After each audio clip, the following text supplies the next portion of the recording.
Hi, I'm Art Menna, and I'm running for President of the United States as an independent candidate. And in this segment, I'd like to discuss my position on abortion and how I would approach the big divide that we have within our country over this issue. First of all, I will tell you that I do support the Dobbs decision by the Supreme Court, as I do not believe that our Constitution guarantees us the right to kill off our young. That just makes no sense to me.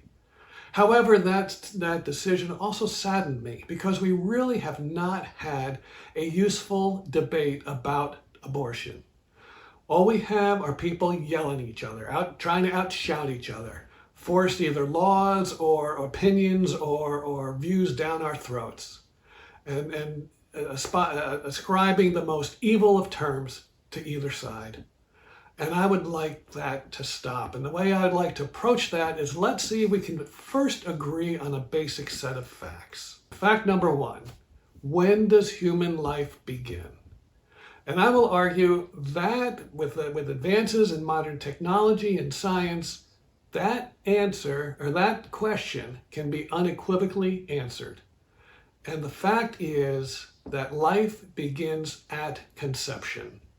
That when conception occurs, a new human being, a new person is created with a unique DNA, and in most cases with the 46 chromosomes that are necessary to describe someone as a human being.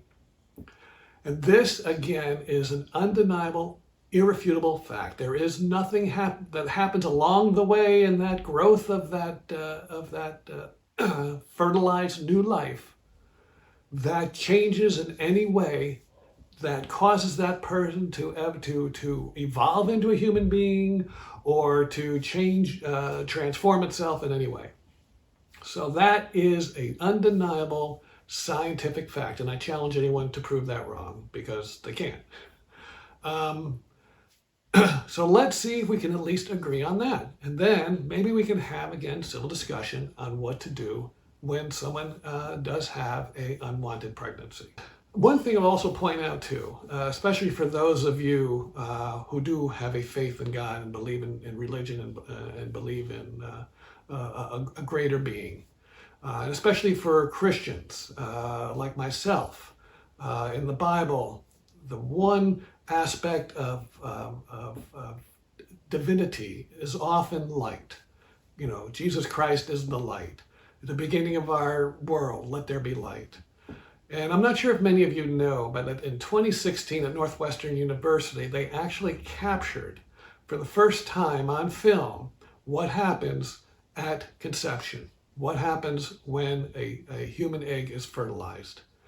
And you may be surprised to hear that a flash of light is emitted when that fertilization occurs. Now, there is a scientific, physiological explanation for that, and that is that fertilization, the human egg, releases zinc. And that's because of that release of that zinc, a flash of light occurs. However, for those of us who do believe in God and do believe in the Bible, I would argue that would be a sign, or could be a sign from God, as a point of when the soul enters the human body. So I just offer that out there, offer that to you, just as something to think about. So okay, but back to human life begins at conception.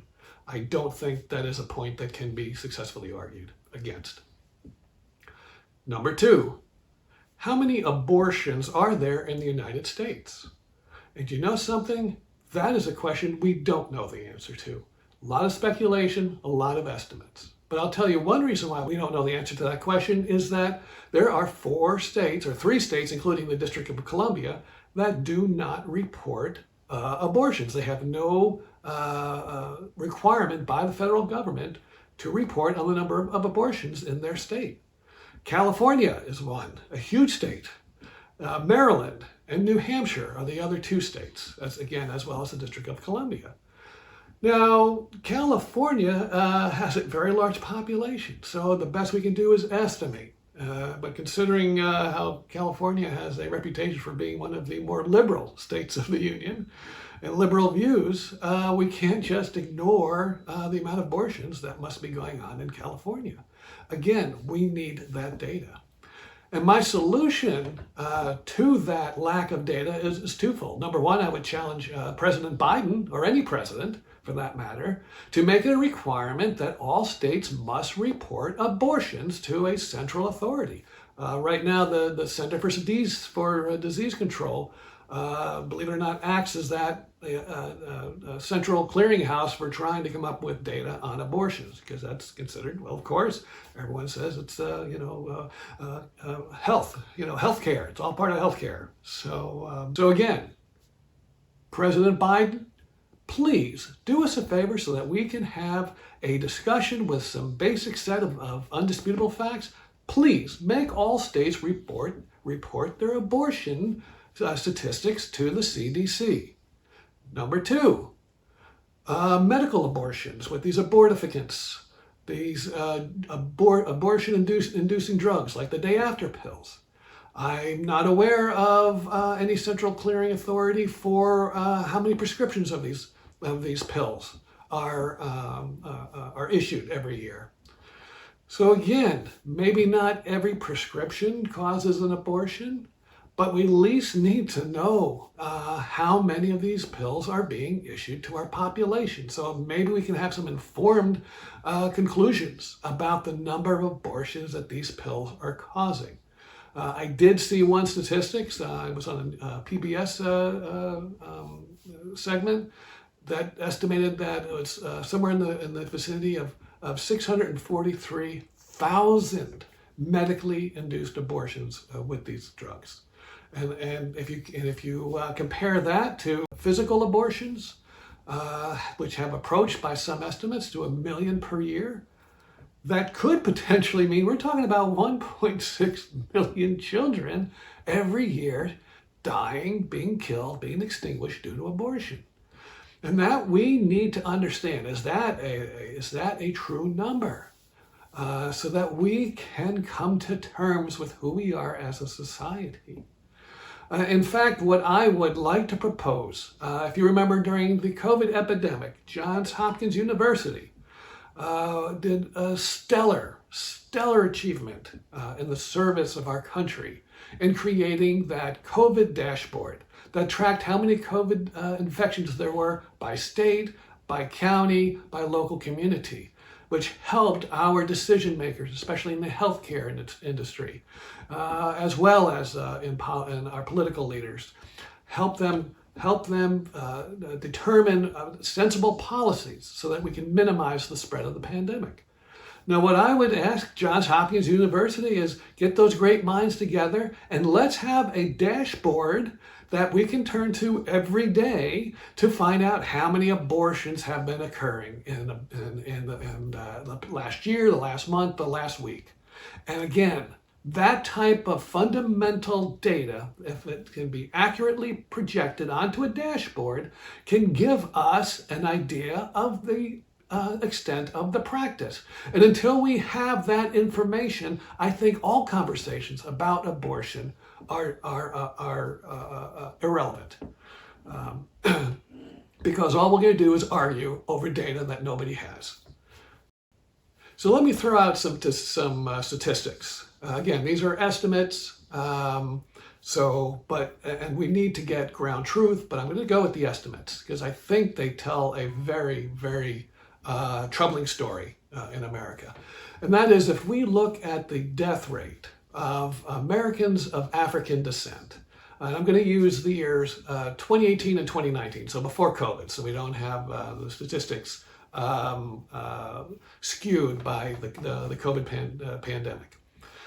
So in 2018 and 2019, the total number in each of those years of deaths of Americans of African descent was 350,000. And that number includes everything from heart disease, accidents, crime, but total number of deaths, period.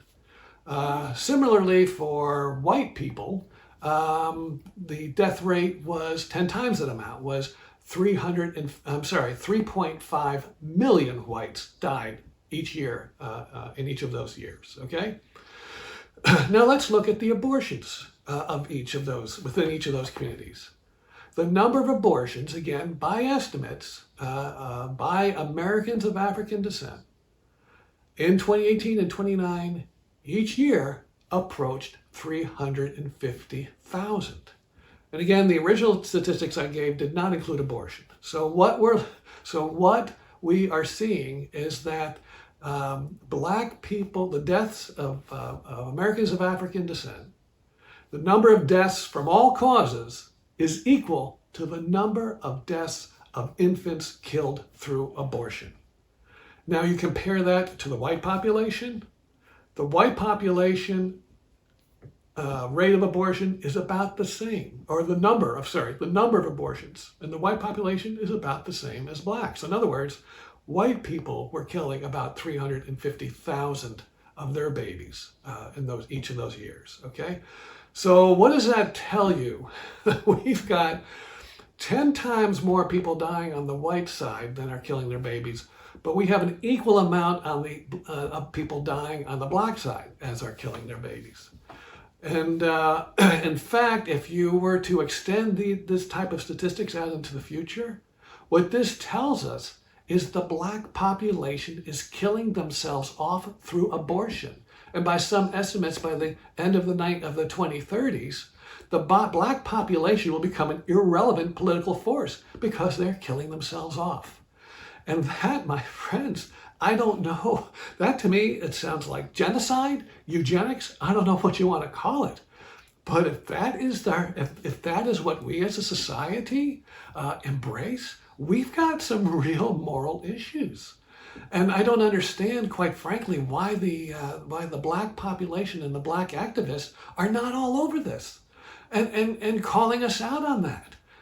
In fact, actually, I'm a little surprised that the white supremacist groups haven't captured this and embraced it. And it's like I'm surprised I don't see the white supremacists marching arm in arm with the pro-abortion and the pro-choice activists, saying, "Hey, yeah, we support abortion every which way to Sunday because in the end run we're going to be killing more blacks than whites." And that's pretty sad. That's really sad. But that certainly would be an interesting dynamic if we saw that. And how do we address that? How do we deal with that? And these are the conversations that we need to have. Let's stop the yelling. Let's talk about some real issues, and let's see if we can come to some public policy that doesn't rely upon trying to legislate people doing the right thing. And that's where I'm coming from. I'm not about putting laws into place that are forcing people to make good choices about themselves and in their lives. I want people to be educated, and I want people to have confidence that the choices that they make will be the right choices. So for example, if we look at the causes of abortion, why do women choose to have an abortion? A number of reasons. They don't trust their partner. They don't think they'll be able to provide for the child. They don't see the child having a good life, that they'll live in poverty. They'll turn to crime. So they feel like they're doing a benefit for the child by not bringing it into the world. Or there are reasons for pressures from families due to shame. Just due to young women just not ready to have a child, and they don't want to ruin the rest of their lives because of a mistake they made. But the bottom line is every single one of these reasons, even for if you look at the choice of where the baby is in the rare case where the baby is threatening the life of the mother through the pregnancy. Even in that case, although, and I do believe perfectly understandable and should be perfectly permitted, but even in that case where the mother has no choice but to choose to terminate the pregnancy, all those reasons that I've seen and read for why a woman chooses to have an abortion, I would argue are based in pure selfishness, whether it's personal selfishness or selfishness on the part of society, who does not want to bear the burden and the expense of raising an unwanted child.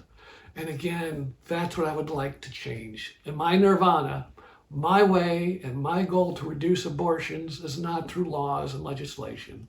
It is through education and bringing confidence to young women, or all women, that if they get pregnant, that we can guarantee that the child that they will give birth to will be loved and will care for it. And that is my goal, and that is the position that I will come from, that I will take as President of the United States, so that we again can have a discussion, a civil debate, and let's see if we can address the causes of abortion and causes of unwanted pregnancy, help people make better decisions, and not just yell at each other and have referendums and lawsuits and everything else about abortion. Because I do not think that's a way to unity and peace and real solutions to protect the unborn. So thank you for listening to me. And again, may God bless America, but may God have mercy on us as well. Thank you.